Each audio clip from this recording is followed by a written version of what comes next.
Allow me to reintroduce myself. My name is Miriam and I am a product owner.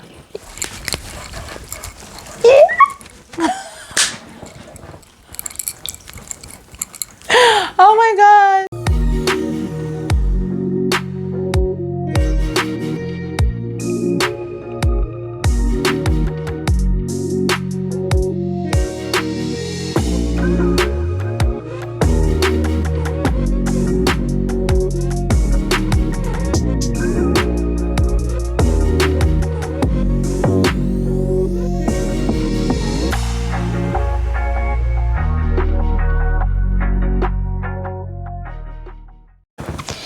Hey guys, welcome back to my channel. My name is Miriam, or you can call me Mimi. Everybody calls me Mimi.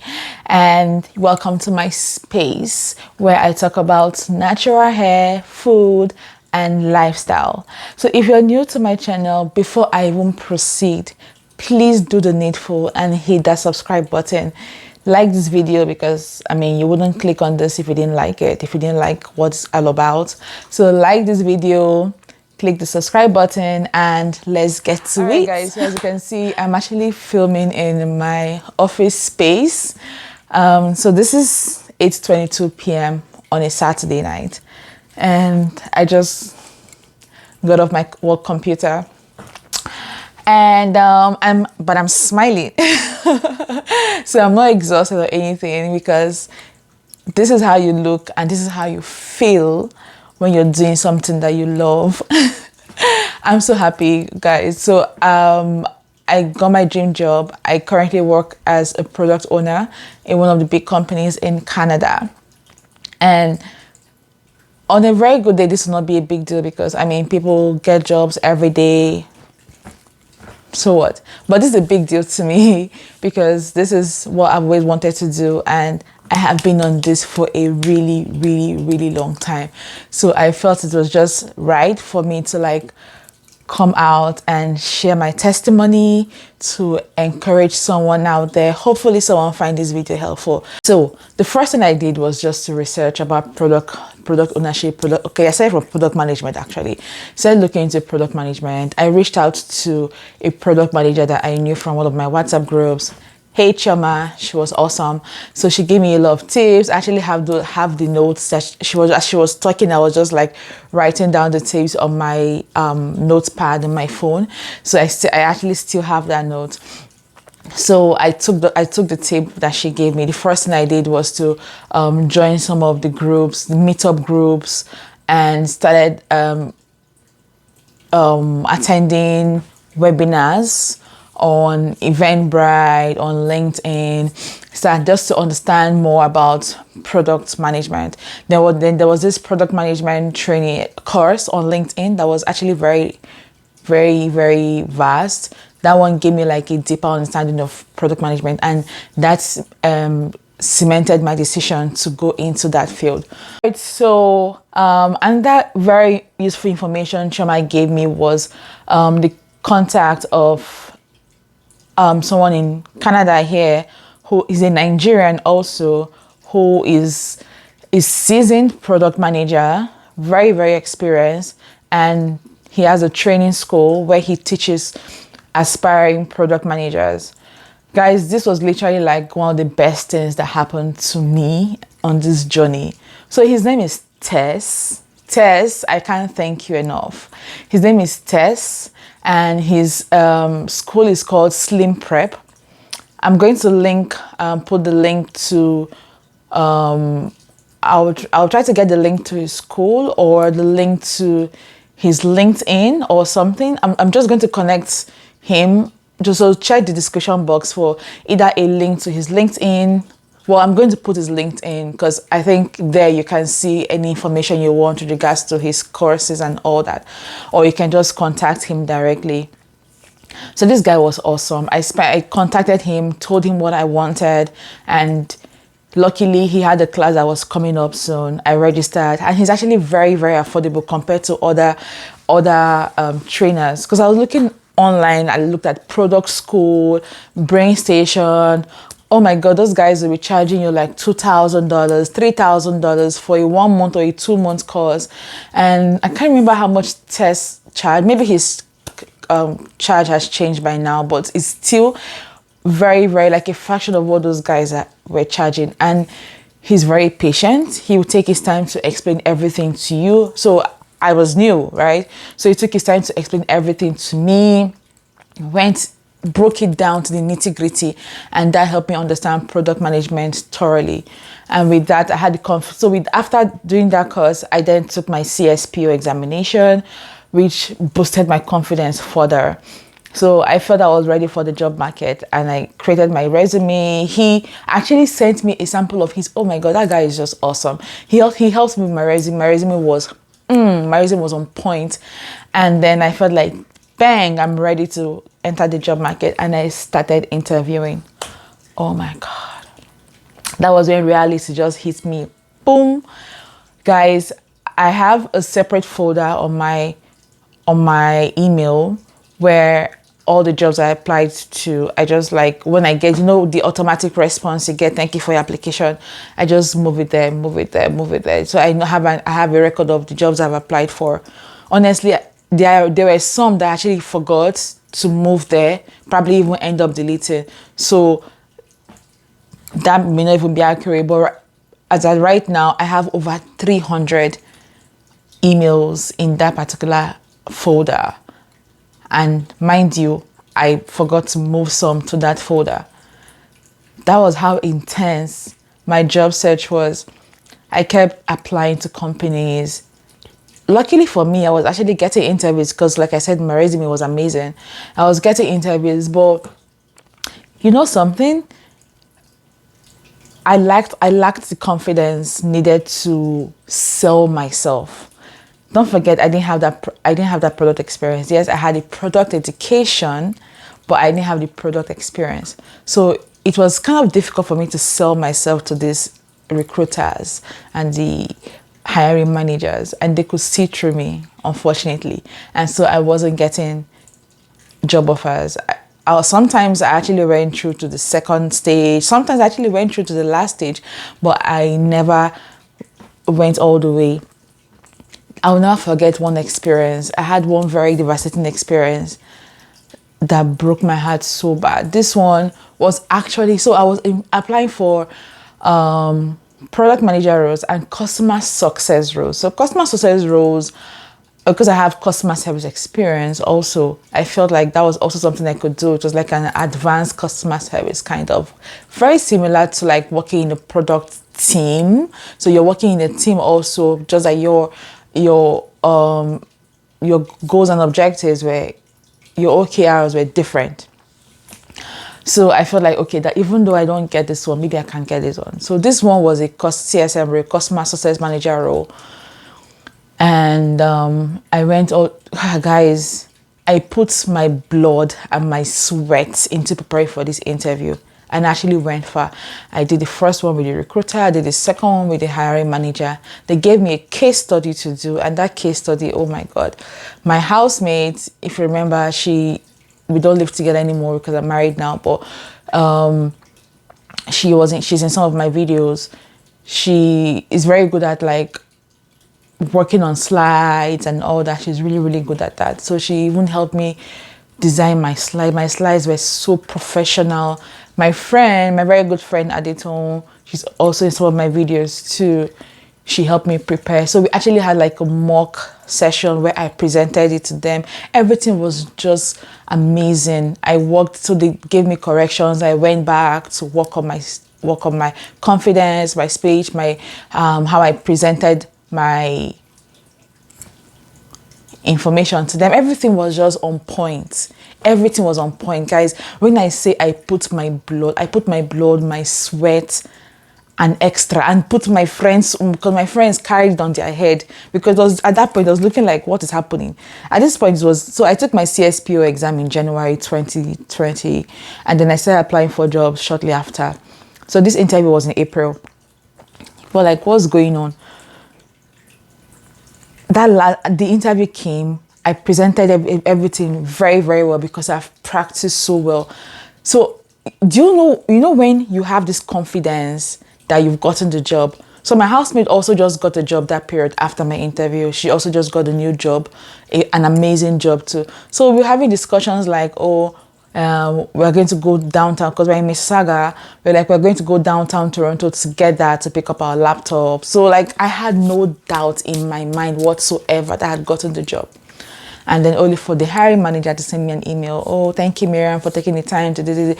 We really, really liked you, your blah, blah, blah, blah, and everything. But unfortunately, we decided to go with somebody else. Guys, you know that heartbreak you feel when the love of your life breaks up with you. That was how I felt. First of all, I was working. I just told the manager that something came up. I can't work today. That was on a Thursday. I didn't work it. I didn't even go to work the next day. I took the next day off. I took the rest of that particular day off. I cried my eyes out, guys. I was so sure I had gotten the job. I cried my life out. Oh my God, I cried so bad. I was like, what is this? What's going on? I even reached out to the hiring manager that she should tell me what went wrong. What did they not like about me? What was it about me that made them decide to go with somebody else? But she never responded. Anyways, I can't force her to. So I had to start working, start applying, because I didn't even apply for any jobs anymore because I was already certain I had gotten that job. Started applying, did some interviews, but never went through. Nothing ever went through. Did lots of interviews, guys. I can't even count. But the good thing about doing all those interviews is that they actually built my confidence.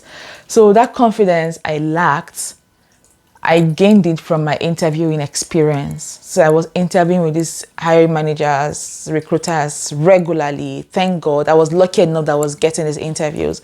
I was interviewing with them regularly. And the kind of questions they were asking, I was researching answers. I did a lot of interview research and practice. Chioma, the PM that I reached out the first time, also, she was amazing. She's very busy, but I was able to like schedule like 1 hour for a certain number of Sundays for us to like do mock interviews. That was really, really helpful. So all these things boosted my confidence. My confidence level grew. So, but nothing was still happening. For some reason, I felt I needed to maybe get more certifications, get more of all that. So I now decided to, since I actually had some product experience, I decided to write my PMP. Mind you, product management is very agile, and project management is originally not agile.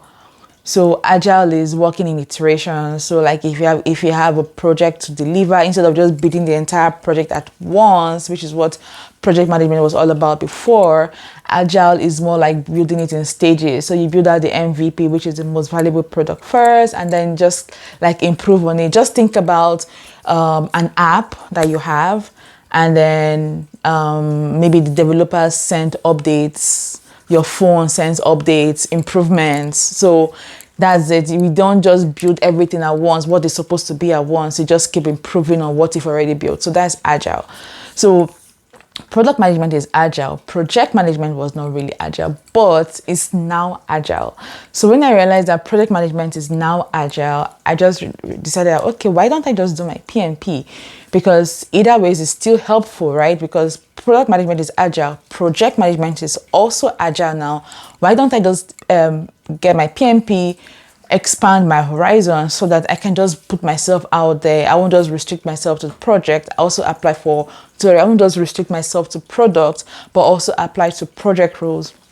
So I started studying for my PMP, and my friend Adeton, she's a project manager. She gave me some tips, and then she connected me to another project manager who is an instructor also. So he's also a Nigerian, and he also has his own project management education, project management school or training institutes, consultants, whatever you want to call them.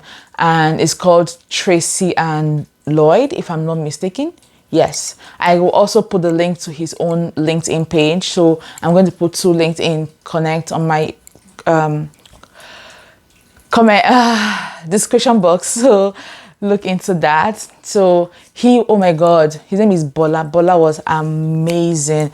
So Bola, that he's also another person that takes his time to teach you project management.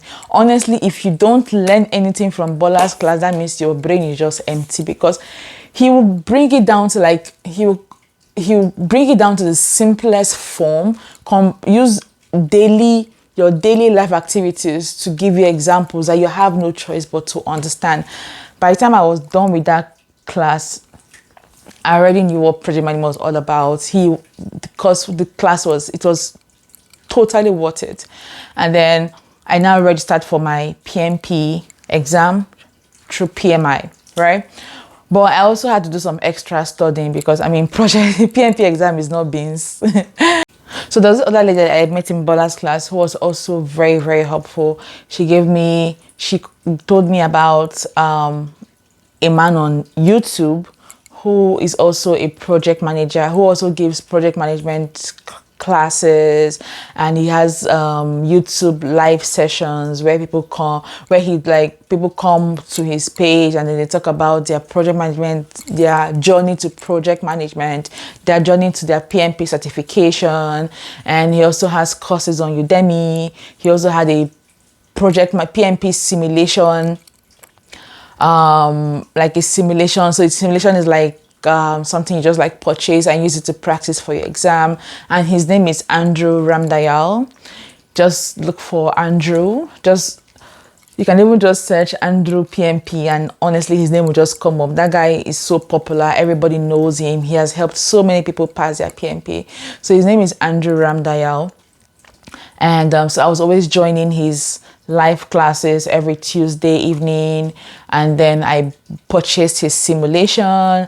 And once you register for your PMP exam, you'll have access to get the PMI study hall, which is also another very useful material for preparing for your PMP examination. So I also purchased that one. I think you purchased it for like 15 USD.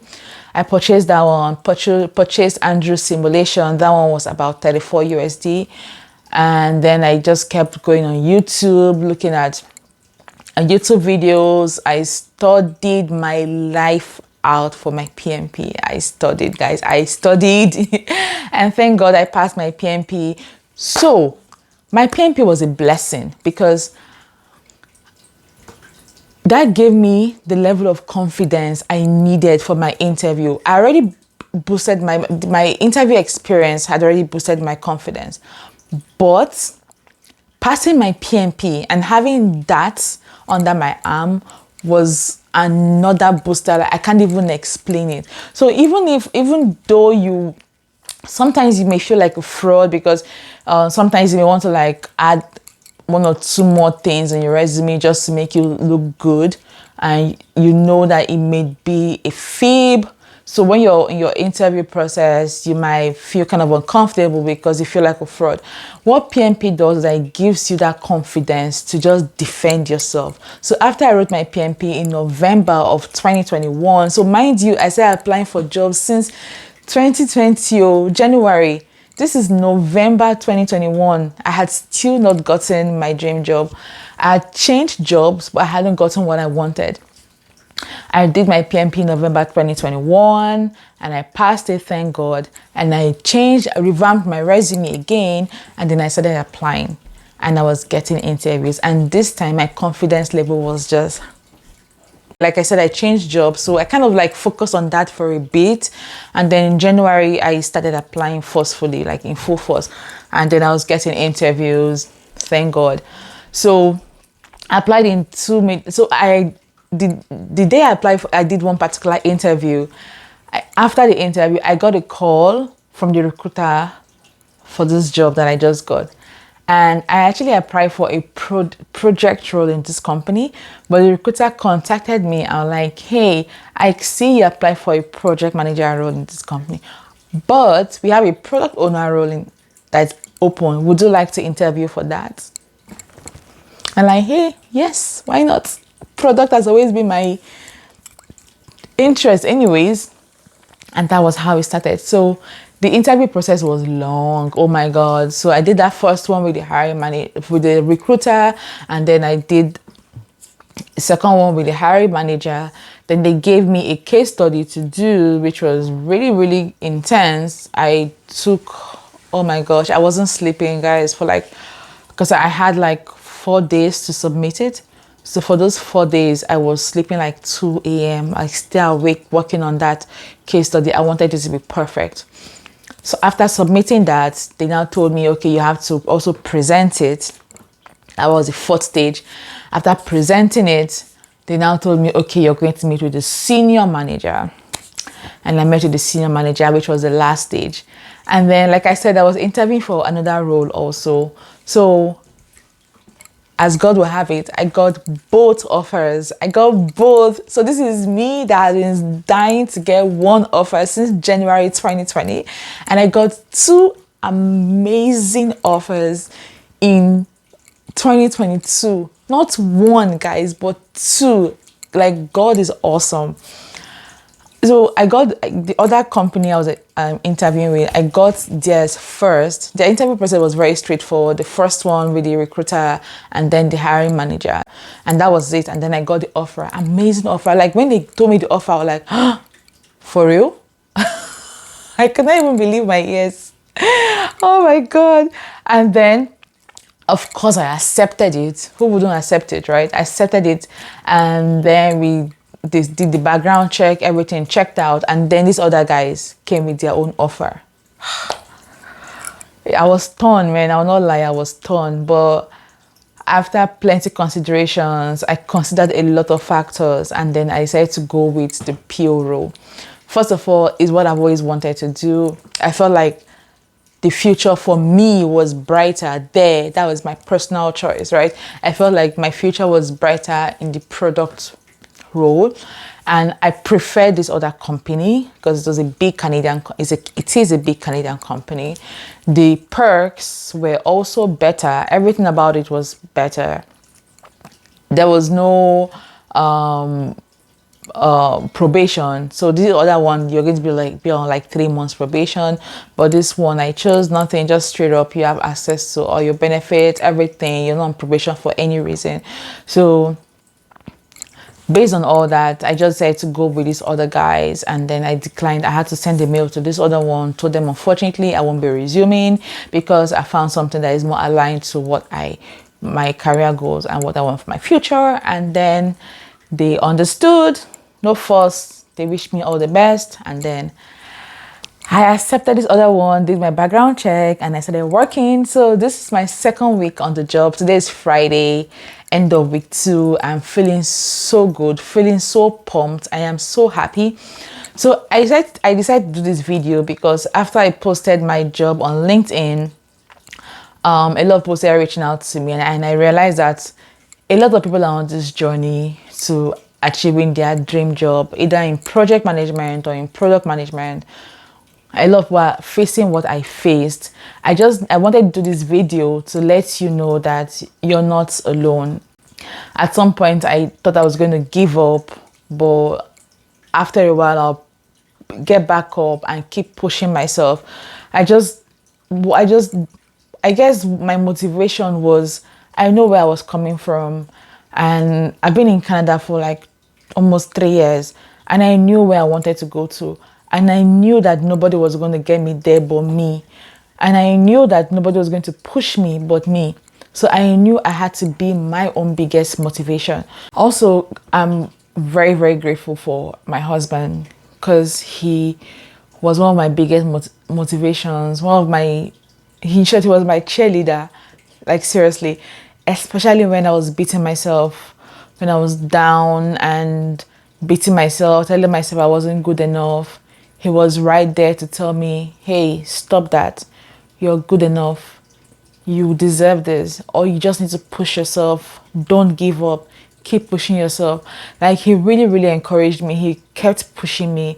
And so whenever I have an interview, he will always like be listening. Like, he can just be in the room or something. And then when I'm done, he will give me his own feedback. He might just, oh God, my neck. He might just be like, oh, you were too this, you were too that, you talked too much, or you talked too fast, because sometimes I tend to talk too fast. So he was always giving me his own feedback, and then I will have that in my mind when I'm preparing for the next interview, and I'll use that to make the next interview better. So I'm really grateful to him. And also for this particular job, when I had my case, when I was giving a case study, honestly, I was honestly like just run back to my friends to help me the way they helped me for that other job. But he told me, hey, sit down and do it yourself. That you can do it. You need to give yourself that confidence. This is why you lack that confidence. So sit down and do it yourself. I just reached out to Tess for a little guidance on how to proceed, but I did everything myself, and it was amazing. And the very funny thing is that I came into the company and my case study is so similar to something that they're working on right now. I'm like, oh my God, how did that idea come into my head? My case study was amazing. I think about it now, I'm like, how did I come up with this on my own? I didn't even trust myself enough to believe that I could come up with something so amazing on my own. So I am so proud. The pride I feel, forget, anytime I open LinkedIn, oh my God, it's always like, that starting a new position page. It's LinkedIn has this template for people that are starting new positions. So whenever I open LinkedIn, it's always that you're scrolling and you're just seeing a lot of that. Hey, I'm happy to announce I'm starting a new position. I kept telling myself that I'm going to do this post one day. I'm going to do this post one day. So I'll just keep scrolling, liking. Sometimes I'll comment, say congratulations. I just like use all that to motivate myself. I just like, you see this LinkedIn post, I will do it. I must do it. I'm going to do it, and I must do a LinkedIn post for my dream job. And I kept telling myself that, and I kept pushing. And then any interview I'm doing, I always like just mentally, I just remember that terrible experience I had, and I always like, God, so I'll call the company's name, which I don't want to. I'll call the company's name and say, God, please let this experience not be like, God, please let this experience not be like. That was what I always kept saying on my interviews. Oh my God. I'm like, God, if this job is not for me, if they're not going to hire me, let me not even go further. Let me not waste my time doing any case study or whatever. Let the thing just stop at the beginning and let's just end there. I didn't want to waste my time again the way I did before. So that was what I was always just. So this is for anybody out there that is looking for this joy that I'm feeling right now. Don't give up. Keep pushing. Connect to everybody you can connect. I built a product and project management circle. I had my connect. I had my resources. I had people I could reach out to if I needed to speak, talk about anything. If you want to be a product manager, home or abroad, anywhere you are, connect to Tess. He has classes. Register for his classes. You will not regret it. If it's projects you want to do, connect to Bola. You will not regret it. Check out Andrew Ramdayal on YouTube. That guy is a godsend. He's a genius. That guy, his simulation is almost like the PMP exam. Very similar. With his simulation alone, I was good. So this is just for anybody out there that is in this boat. I would just say, push yourself, make use of all the resources available to you. YouTube, LinkedIn, your personal connection, reach out to people, make contacts, ask questions, read. Don't stop reading. Guys, every night I read as if I have an exam. Even if it's 1 hour in a day, I sit on this desk and I study. I just read I can just watch if I don't feel like reading, I can just watch a YouTube video. I'm always doing one LinkedIn or Coursera course. I'm just always on it, just to make sure that my brain is active, so that when I finally get that job, I can be useful on the job. Trust me, it's not easy. It feels good to finally call myself a product owner, but it's not easy. I've never worked as a product owner. I have not. So this is a huge responsibility. I have a team I'm working with. Everybody is so knowledgeable, but they are amazing. So it's a huge responsibility, guys. So get ready that once you get that job, you will work. Oh, it is not easy. The job is challenging. It will challenge you mentally. It will challenge you everywhere. You at some point you begin to think that you don't even have, like, you're not even intelligent. Sometimes when I'm listening to them with their meetings, I'm just like, what the hell are they talking about? And it makes you feel like you're dumb, but you know you're not, because you just need some time. So I hope someone finds this video encouraging. Once in a while, I'll probably put, if you want me to put up more videos on my product journey, let me know in the comment section and I'll be happy to. But I guess this is it from me for now. Thank you so much if you watched this video up to this point. If you did, you're the MVP. Don't forget to subscribe to my channel. If I think of any other useful information, I promise I'm going to come back and do another video. But for now, I think this is it for me. Thank you so much, guys. Subscribe, and I'll see you in the next one. Bye.